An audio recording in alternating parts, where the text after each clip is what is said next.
Hi all, Merry Christmas, as it's going to be Christmas in a couple of days' time. So I've done this video because I've made one of those annoying jobs you just keep putting off because you can't figure out how the hell to get it in. I finally finished all the charge cooling water circuit, which has been one of my biggest headaches, but just purely because of lack of space. Now if we get in here, obviously, we finished the top part of it a while ago by making this, these two pipes and come directly from that fitting into the swirl pot. So I'd kind of done half of it, but it was the other half, which involved quite a few more pipes and splitting from a 1 inch to 2 3/4. So we need to feed either here. Now we don't have hardly any room in there, and especially, oh, excuse me, when you think we've got a charge pipe coming out of here to the turbo. So realistically, this pipe here had to be right up against the wall and come around here and then go disappear down there. And then come collect with its brother, which had the same sister sort of system there that has to go round something else, the other charge pipe, and get down, connect from 2 3/4 to a 1 inch to the pump. And it has been a proverbial pain trying to design, stroke, custom build all this stuff. Now, we 3D printed this out of a nylon product. Doesn't give you the best finish, but it is quite strong. We've used we've printed like the 1 inch piece for the tube, but these 2 3/4 point here's, I didn't want to go too thick and lose the flow, so I used stainless, which obviously I can thin wall out quite a bit. So that's the 1 inch to 2 3/4 splits. 1 inch pipe wasn't too bad. Literally had one throw to do, so, and I've got a 1 inch bender, so that wasn't too bad. The 3/4 inch pipes, every pipe that I tried to try and bend basically became, it would just waste. It would, as you bent it, this dimension here shrunk a lot, or it would kink. Eventually, after some tantrum and tears, I think what some people say, I eventually found some 3/4 OD refrigeration pipe. Now that's a 1000 series, so this would be like a probably a 6061, 6082 if you're in the UK. This is a 1000 series tubing, so it's closer to pure aluminium. And this is refrigeration tubing. It actually comes in a roll like this, and it is really easy to bend. Now you've got to be careful to make sure you don't flatten it as well, but it stretches really easy.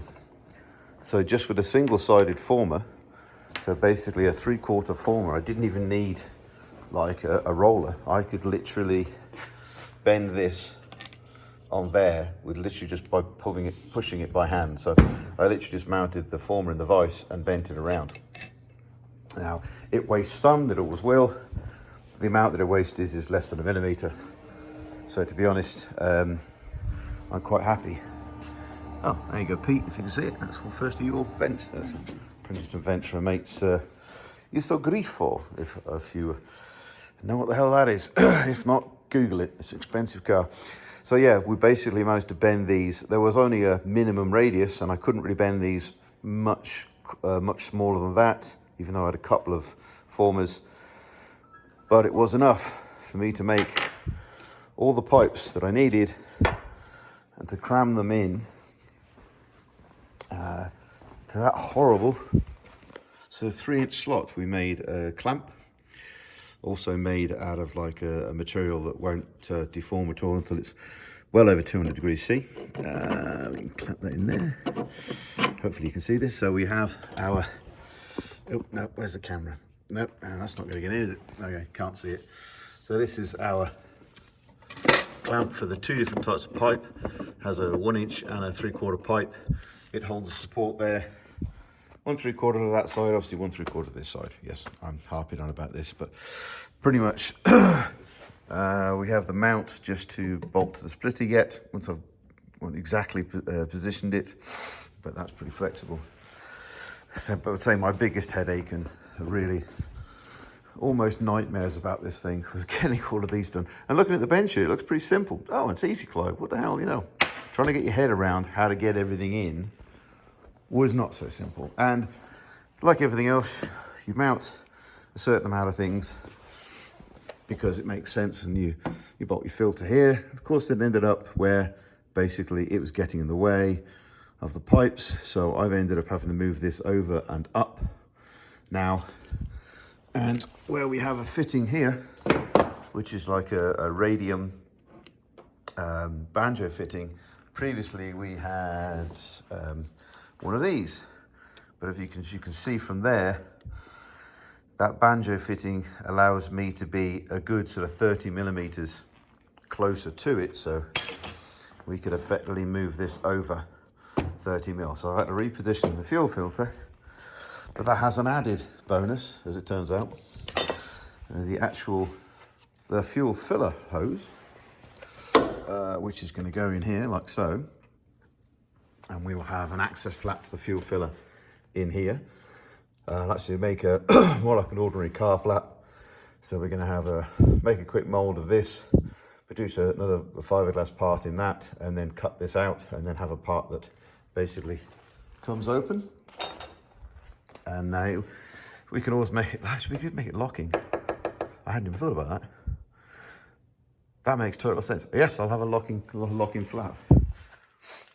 That's amazing. I used to think of stupid things when we're talking. Okay, so we'll have a locking flap in here that basically I don't have to try and advertise, well, all of that every time I open the back end of the car just to fill it with fuel. So that's the progress on that. I have decided to go for a shark fin. I owned an Ard for a bit, but effectively this is the first piece. These are the dowel locators to get all the pieces correct. It's in about 5 bits because obviously it's quite long. I can't fit that one in one stroke with the printer.